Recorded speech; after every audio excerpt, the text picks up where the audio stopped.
Hello students, स्वागत है आपका एक बार फिर अपने एपीएस साइंस कस्टमर के यूट्यूब चैनल पे।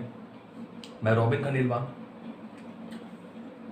तो बच्चों, आज हम एक नया चैप्टर, एक नया टॉपिक शुरू करने वाले हैं। ठीक है,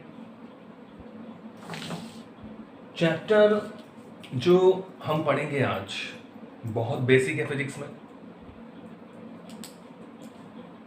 तो अगर अपन एनसीईआरटी के हिसाब से देखते हैं तो बच्चों चैप्टर नंबर है 3।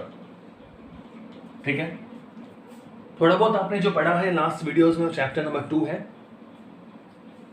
Chapter number 3। और इस चैप्टर का नाम है motion in a straight line. Motion in a straight line.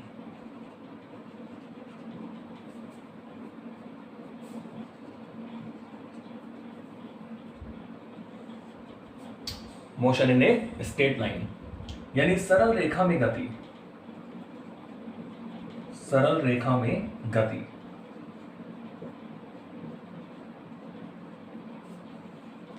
ठीक है, motion in a straight line यानी सरल रेखा में गति।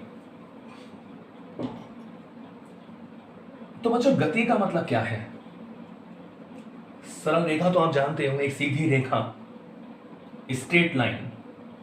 जैसे आप जब असेंबली में जब आप प्रेयर करते हो, प्रार्थना करते हो, तो सीधी लाइन में खड़े होते हो।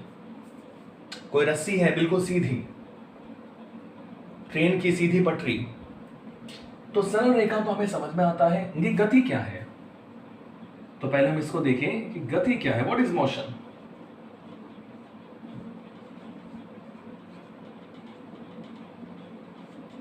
गति को समझेंगे पहले हम कि गति क्या है, मोशन किसे कहते हैं। तो बच्चों, इसको हम कुछ एग्जाम्पल से समझते हैं। सपोज करो आपके रूम में आपके पास एक टेबल है पढ़ने की, जहां पढ़ते हो आप। उस टेबल पे बुक रखी है। क्या रखी है? एक बुक रखी है। तो मुझे बताओ, बुक जो है उसे आप किस में कहोगे? यानी बुक की जो पोजीशन है, जो स्थिति है, वो बदल रही है क्या? बुक कहीं जा रही है क्या? बुक वहीं है। तो गति का मतलब क्या है? गति का मतलब होता है स्थिति में परिवर्तन होना। गति का मतलब क्या है? स्थिति में परिवर्तन होना।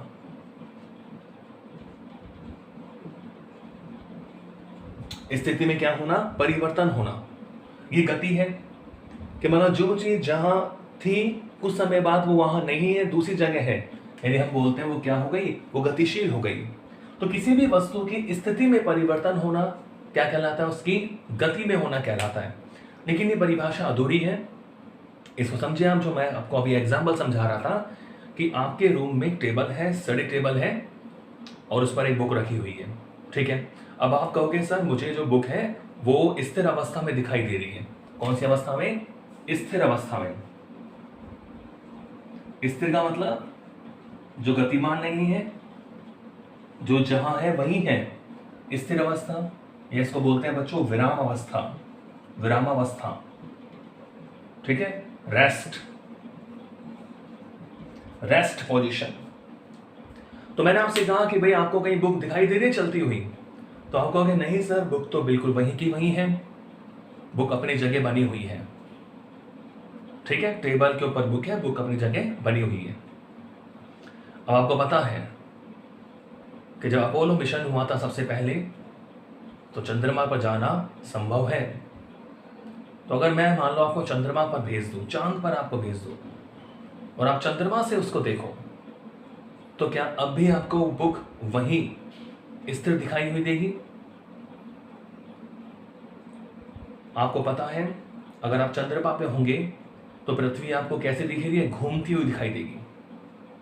पृथ्वी आपको रोटेशन में दिखाई देगी, घूर्णन करती हुई दिखाई देगी। पृथ्वी पर हर वस्तु, हर ऑब्जेक्ट घूर्णन करता हुआ, घूमता हुआ दिखाई देगा। तो आपका रूम भी घूमेगा, आपकी टेबल भी घूमेगी, आपकी बुक भी घूमेगी। तो आप क्या कह रहे हो कि अगर आप चंद्रमा से देखो, मून से देखो, अगर मान लो आप चंद्रमा से देखोगे तो आपको जो आपकी बुक थी वो घूर्णन करती हुई दिखाई देगी, घूर्णन करती हुई दिखाई देगी। समझ रहे हो? घूर्णन करती हुई दिखाई देगी।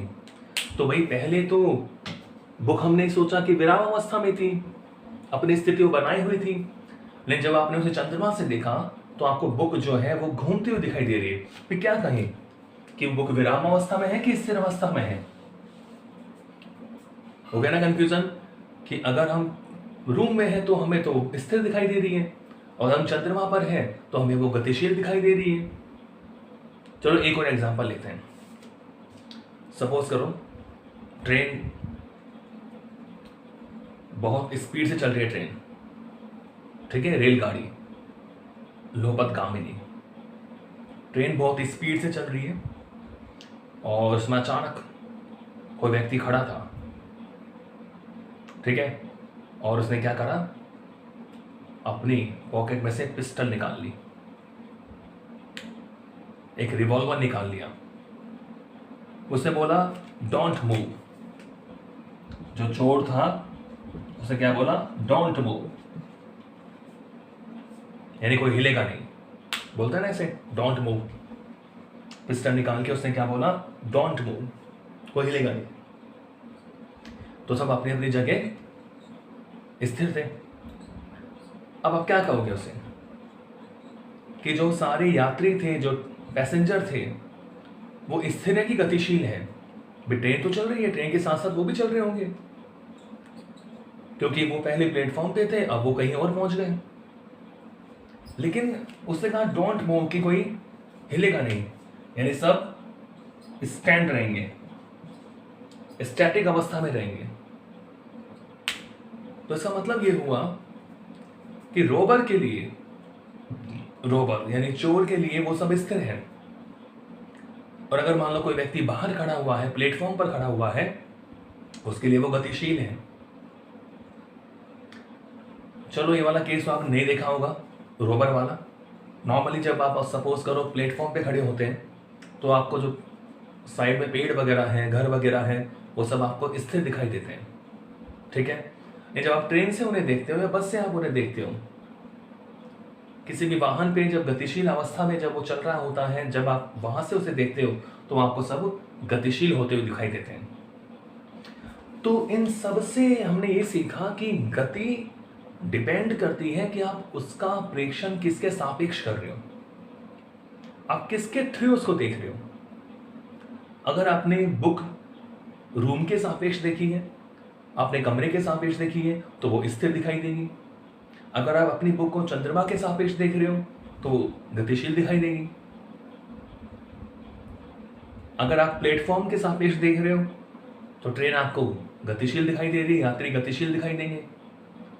अगर आप जो बैठे हैं यात्री, उनके सापेक्ष, एक दूसरे के सापेक्ष देख रहे हो तो सब क्या दिखाई देंगे, आपको स्थिर दिखाई देंगे। तो कहने का मतलब ये हुआ, गति का मतलब होता है कि किसके सापेक्ष आप ले रहे हो। तो एक शब्द है हमारे पास सापेक्ष, कि किसके संदर्भ में आप बात कर रहे हो, ठीक है। तो कभी भी गति स्वतंत्र नहीं होती, यानी किसी ना किसी के क्या होती है, सापेक्ष होती है। अब मान लो पृथ्वी भी घूम रही है, हम भी घूम रहे हैं, तो सब हम एक दूसरे को क्या दिखाई दे रहे हैं, स्थिर दिखाई दे रहे हैं, ठीक है। तो कहने का मतलब ये हुआ कि गति की जब हम बात करेंगे तो किसी ना किसी के सापेक्ष करेंगे, रेस्पेक्ट में करेंगे। भाई किसके सापेक्ष आप बात कर रहे हो, हरी बात समझ में, किसके रेस्पेक्ट में आप बात कर रहे हो। तो स्थिति में परिवर्तन तो होगा, लेकिन किसी के सापेक्ष होगा।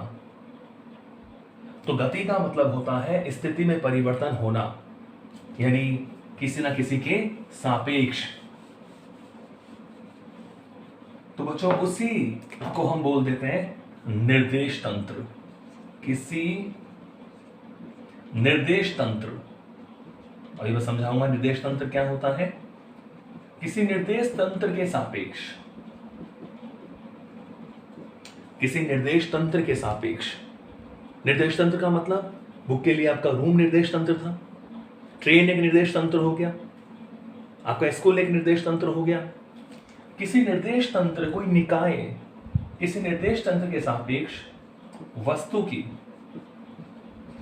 स्थिति में परिवर्तन, स्थिति आप समझते हो कि जहां पर वो रखी हुई है उसमें परिवर्तन, वस्तु की स्थिति में जो परिवर्तन है वो क्या कहलाता है? गतिशील अवस्था में कहलाता है। ठीक है, तो अब हम इसको समझेंगे निर्देश तंत्र क्या होता है। तो अभी तो हमने समझा कि गति निरपेक्ष नहीं होती, गति कभी भी निरपेक्ष नहीं होती। मोशन इज नॉट एब्सोल्यूट, गति हमेशा कैसी होती है? सापेक्ष होती है।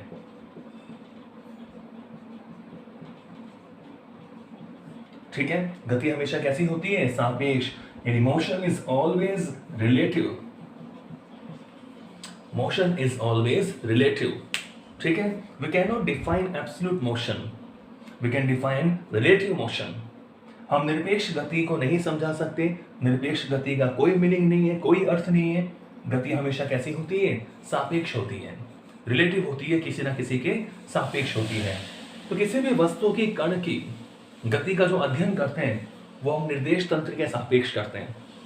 तो आज का हमारा जो टॉपिक है उसी को लेकर है कि निर्देश तंत्र क्या होता है। ठीक है, तो बहुत इंपॉर्टेंट है। फ्रेम ऑफ रेफरेंस के आप किसके सापेक्ष बात कर रहे हो उसी को बोलते हैं क्या? निर्देश तंत्र। तो टॉपिक हमारा क्या हो गया? निर्देश तंत्र। इसे बोलते हैं फ्रेम ऑफ रेफरेंस। ठीक है, देखो इंग्लिश से समझ में आ रहा है किसके रेफरेंस में बात कर रहे हो? Frame of reference, frame of reference, निर्देश तंत्र। ठीक है, तो निर्देश तंत्र का मतलब क्या हुआ? एक ऐसा निकाय, एक ऐसा समूह, निर्देशांकों का ऐसा समूह। निर्देशांक आपने पढ़ा है ना, एक्स वाई जेड। तो एक ऐसा निकाय, एक ऐसा समूह जिसके सापेक्ष हम किसी कण की गति का अध्ययन करते हैं। तो क्या डेफिनेशन होगी इसकी? देखो, ऐसा निकाय, ऐसा निकाय या क्या बोल सकते हैं? निर्देशांकों का समूह। 10th क्लास में आपने पढ़ा है ना निर्देशांक, कोऑर्डिनेट्स। ऐसा निकाय या निर्देशांकों का समूह जिसके सापेक्ष, जिसके सापेक्ष आ गया सापेक्ष शब्द, किसी ना किसी के सापेक्ष, किसके सापेक्ष? निर्देश तंत्र के सापेक्ष। ऐसा निकाय या निर्देशांकों का समूह जिसके सापेक्ष किसी कण की, जिसके सापेक्ष किसी कण की गति का अध्ययन किया जाता है।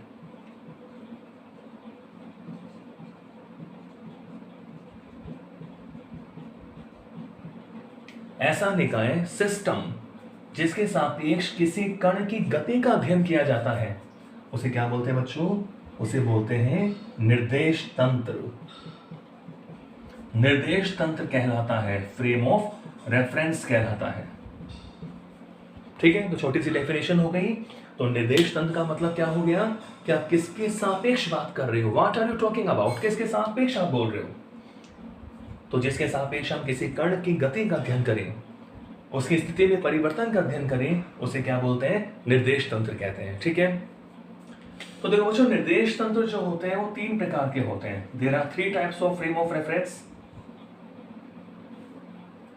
ठीक है, अब देखो बच्चों, अगर कोई आप में से इंग्लिश मीडियम का हो तो आप कमेंट करके जरूर बताएं। ठीक है, तो मैं तो यही सोच रहा हूं आप सभी हिंदी मीडियम से, कोई इंग्लिश मीडियम से भी हो तो आप कमेंट करके बताएं ताकि मैं इंग्लिश में भी उसे ट्रांसलेट कर सकूं, बच्चों को समझ में आ सके। तो निर्देश तंत्र कितने प्रकार के होते हैं? 3 प्रकार के होते हैं। There are 3 types of frame of reference. तो सबसे पहला और सबसे सुलभ, सबसे सुविधाजनक जो निर्देश तंत्र होता है, जो आप बचपन से ही पढ़ते आए हो, उसे बोलते हैं बच्चों कार्तीय निर्देश तंत्र। क्या बोलते हैं? कार्तीय निर्देश तंत्र, Cartesian frame of reference. Cartesian frame of reference.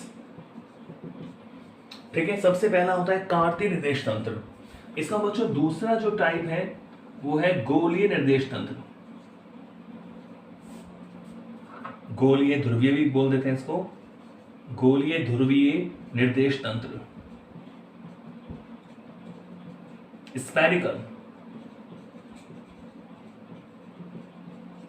Spherical polar frame of reference. ठीक है, शॉर्ट में लिख दिया मैंने FR, फ्रेम ऑफ रेफरेंस। तो पहला होता है कार्तीय निर्देश तंत्र, कार्टेशियन फ्रेम ऑफ रेफरेंस। दूसरा गोलीय ध्रुवीय निर्देश तंत्र, spherical polar frame of reference. And the last one is बेलनाकार निर्देश तंत्र, बेलनाकार निर्देश तंत्र। ठीक है, इसे बोलते हैं बच्चों सिलिंड्रिकल फ्रेम ऑफ रेफरेंस। ठीक है, तो हमने सीखा कि निर्देश तंत्र एक ऐसा निकाय होता है, एक ऐसा निर्देशांकों का समूह होता है, ठीक है, ग्रुप ऑफ कोऑर्डिनेट्स, जिसके सापेक्ष हम किसी कण की गति का क्या करते हैं, अध्ययन करते हैं। तो निर्देश तंत्र 3 प्रकार का होता है, कार्तीय निर्देश तंत्र, कार्टेशियन फ्रेम ऑफ रेफरेंस। दूसरा गोलीय ध्रुवीय निर्देश तंत्र, spherical polar frame of reference. और तीसरा बेलनाकार निर्देश तंत्र यानी cylindrical frame of reference. Clear है? तो हम जो यूज करते हैं सबसे ज्यादा या सबसे जो इजी होता है, या 11th-12th स्कूल बेस पे बात करें तो आप पढ़ोगे कार्तीय निर्देश तंत्र। ठीक है, आगे बड़ी क्लासों में आप गोलीय और बेलनाकार को भी पढ़ोगे। तो हम बात करते हैं कार्टेशियन फ्रेम ऑफ रेफरेंस क्या होता है, यानी कार्तीय निर्देश तंत्र के बारे में हम थोड़ा समझते हैं। देखिए,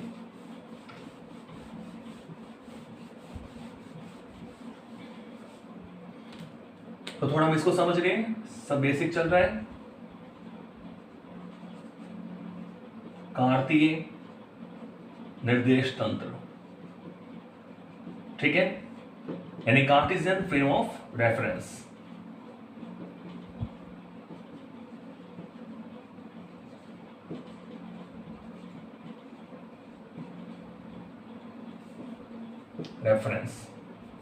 कार्टेशियन फ्रेम ऑफ रेफरेंस यानी कार्तीय निर्देश तंत्र।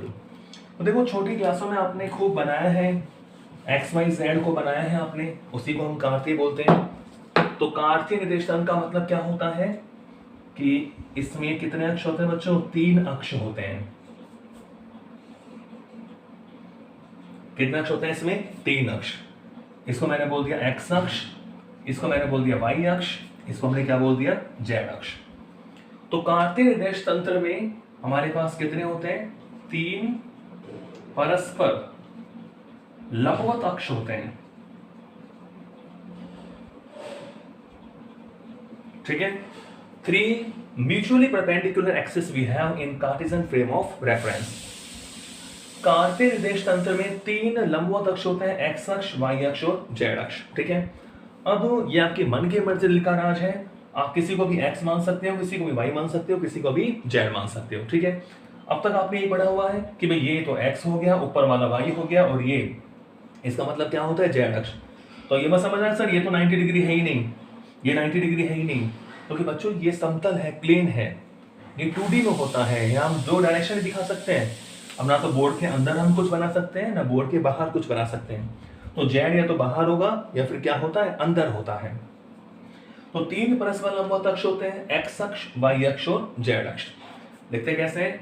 एक्स अक्षों को हमेशा कैपिटल में लिखते हैं, एक्स अक्ष, वाई अक्ष, and the last is Z अक्ष।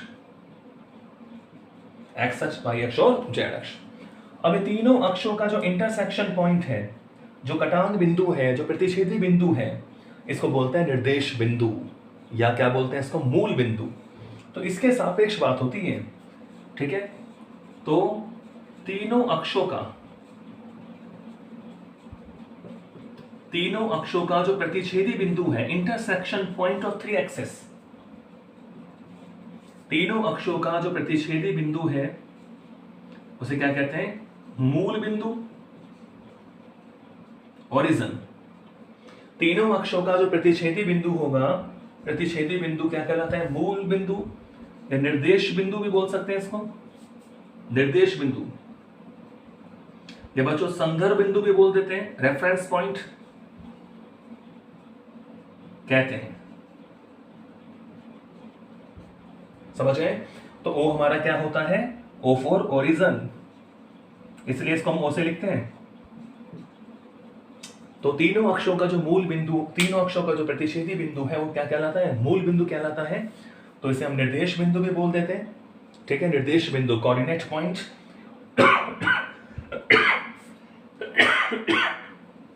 वैसे हम संदर्भ बिंदु भी बोल देते हैं, रेफरेंस पॉइंट बोल देते हैं। ठीक है, अब देखिए, अब इसके सापेक्ष हम गति का अध्ययन करते हैं। तो हमारे पास यहाँ कितने निर्देशांक होंगे? मानो कोई भी पॉइंट हमारे पास यहाँ पर हम ले रहे हैं, पी पॉइंट मैंने लिया, तो ये 3D की बात हो गई, 3 अक्षों का ना, एक्स वाई और जेड। तो पहले वाला एक्स कोऑर्डिनेट होता है, दूसरा वाला वाई कोऑर्डिनेट और तीसरा वाला जेड कोऑर्डिनेट। ठीक है, पहले वाला एक्स निर्देशांक होता है, दूसरा वाला वाई निर्देशांक होता है और तीसरा वाला जेड निर्देशांक होता है। तो किसी भी बिंदु की स्थिति है, कोई भी बिंदु P जो है उसकी मूल बिंदु से, ये मूल बिंदु से क्या होती है? पोजीशन होती है कि भाई मूल बिंदु से x अक्ष पर स्मॉल x दूरी चला है, y अक्ष पर स्मॉल y दूरी चला है और z अक्ष पर स्मॉल z दूरी चला है। ये स्थिति है। तो अब इसके संदर्भ में किसी भी वस्तु गतिशील कैसे कहोगे आप? गति कैसे कहोगे?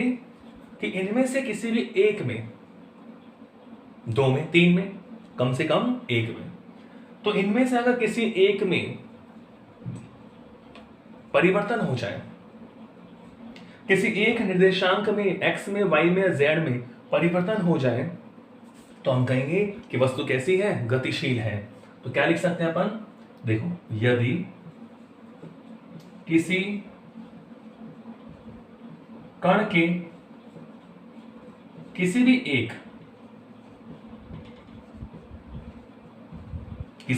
एक एनी वन, यदि किसी कण के किसी भी एक निर्देशांक, अब चाहे वो x हो, चाहे y हो, चाहे z, यदि किसी कण के किसी भी एक निर्देशांक में मूल बिंदु के सापेक्ष परिवर्तन हमेशा किसके सापेक्ष होगा? मूल बिंदु के सापेक्ष। यदि किसी कण के किसी भी एक निर्देशांक में मूल बिंदु के सापेक्ष परिवर्तन होता है, स्थिति में परिवर्तन होता है, मूल बिंदु के सापेक्ष परिवर्तन होता है, तो वस्तु कौन सी अवस्था में होती है? गतिशील अवस्था में होती है। गतिशील, मोशन में, मूविंग, काइनेमैटिक्स, तो वस्तु गतिशील अवस्था में होती है। समझ गए? तो अब गति का मतलब क्या है? अब ऐसे मतलब नहीं है बुक और चंद्रमा की बात नहीं कर रहे, अब तो मतलब है अपने फ्रेम ऑफ रेफरेंस कौन सा लिया है, निर्देश तंत्र कौन सा लिया है। तो अगर उसमें मूल बिंदु के सापेक्ष किसी भी एक निर्देशांक x में, y में या z में, एक में हो जाए, दो में हो जाए, तीन में, नहीं कम से कम किस में होना चाहिए? एक में तो होना ही चाहिए। तो परिवर्तन होता है तो उसे क्या कहते हैं? गतिशील अवस्था में कहते हैं। और मान लो किसी में भी परिवर्तन नहीं होता, ठीक है, अगर मान लो किसी में भी परिवर्तन नहीं हो, देखो, यदि मूल बिंदु के सापेक्ष, अब सारी बातें किसके सापेक्ष? मूल बिंदु के सापेक्ष। यदि मूल बिंदु के सापेक्ष कण के निर्देशांकों में कोई परिवर्तन नहीं होता,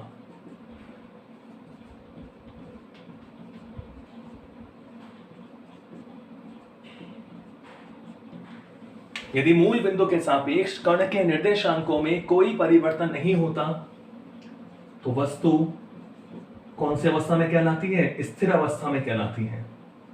तो स्थिर अवस्था बोल दो, ये क्या बोल सकते हैं? विरामावस्था में कहलाती है।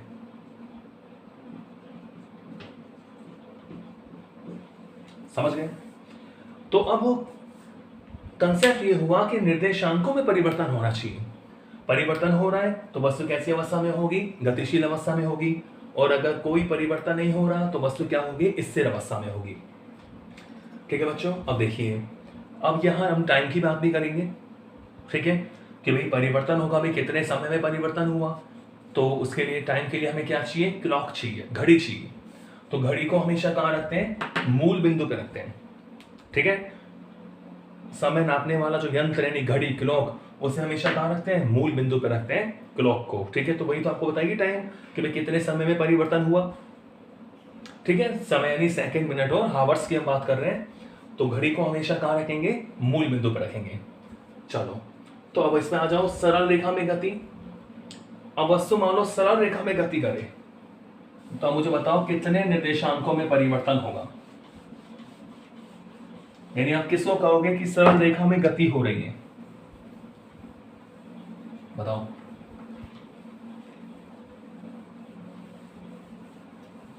तो आपके दिमाग में आ गया होगा, जैसे मैंने कहा कि वस्तु भी एक्स अक्ष पर चल रही है, तो केवल कौन सा परिवर्तन होगा, बताओ, केवल एक्स निर्देशांक में परिवर्तन होगा। एक्स निर्देशांक में परिवर्तन, वे केवल एक्स दिशा में चल रही है, यानी y और z जो निर्देशांक हैं वो कैसे रहेंगे, स्थिर रहेंगे। यदि वस्तु केवल x दिशा में चल रही है तो केवल x निर्देशांक में परिवर्तन होगा। मैंने कहा वस्तु अगर y डायरेक्शन में चल रही है, ठीक है, डायरेक्शन में ले रहा हूं जो हमने बनाया उसी हिसाब से, तो परिवर्तन केवल किस में होगा, y निर्देशांक में। y निर्देशांक में तो होगा परिवर्तन, और x और z जो निर्देशांक है वो क्या रहेंगे बच्चों, स्थिर रहेंगे, यानी उनमें कोई चेंज नहीं होगा। मान वस्तु z डायरेक्शन में गमन कर रही है तो केवल परिवर्तन किसमें होगा, समझो ना, x में परिवर्तन स्थिति में बदलाव होगा, y में चल रही है तो y में परिवर्तन होगा, z में चल रही है तो केवल जो परिवर्तन होगा, जो चेंज होगा वो किसमें होगा, z निर्देशांक में होगा। में किसमें परिवर्तन होगा, z निर्देशांक में, यानी x और y जो निर्देशांक हैं वो क्या रहेंगे बच्चों, स्थिर रहेंगे। क्या रहेंगे, स्थिर। तो अब हम देख रहे हैं कि सरल रेखा में गति का मतलब क्या हुआ, कि केवल एक, यहां देखो x में हो रहा है, यहां y में हो रहा है, यहां किस में हो रहा है, z में हो रहा है। तो अगर कोई वस्तु इस प्रकार से गतिशील है कि उसके केवल एक निर्देशांक में ही परिवर्तन हो, तो गति क्या होती है, सरल रेखा में गति या एक विमीय गति। ठीक है, तो हम कैसे लिख सकते हैं इसको साइंटिफिक भाषा में, कि यदि किसी गतिशील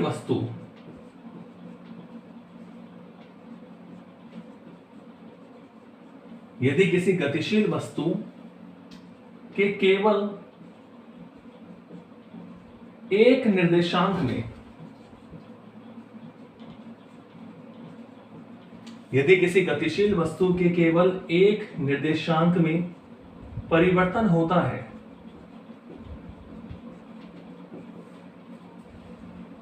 अर्थात जो शेष दो निर्देशांक हैं, क्योंकि तीन है निर्देशांक हमारे पास, अर्थात शेष दोनों निर्देशांक स्थिर रहते हैं, तो वस्तु की इस प्रकार की गति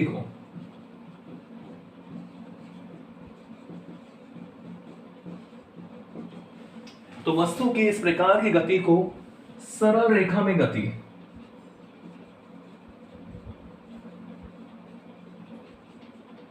तो वस्तु की इस प्रकार की गति को सरल रेखा में गति, ये क्या बोलते हैं, एक विमीय गति,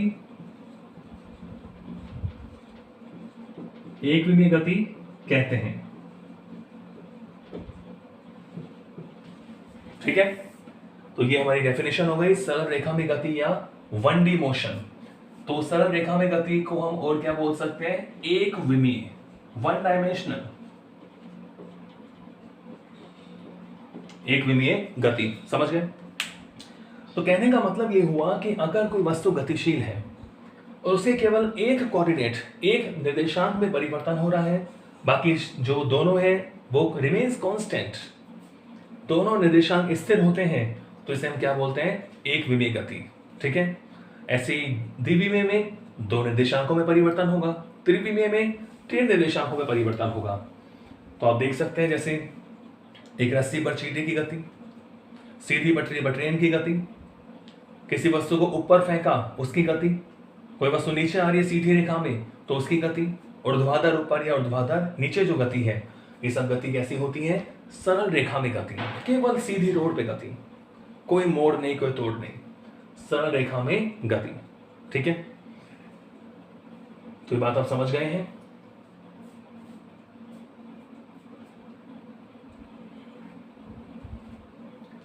ठीक है बच्चों, आज के लिए इतना ही। कल नेक्स्ट पढ़ेंगे अगले टॉपिक। Thank you.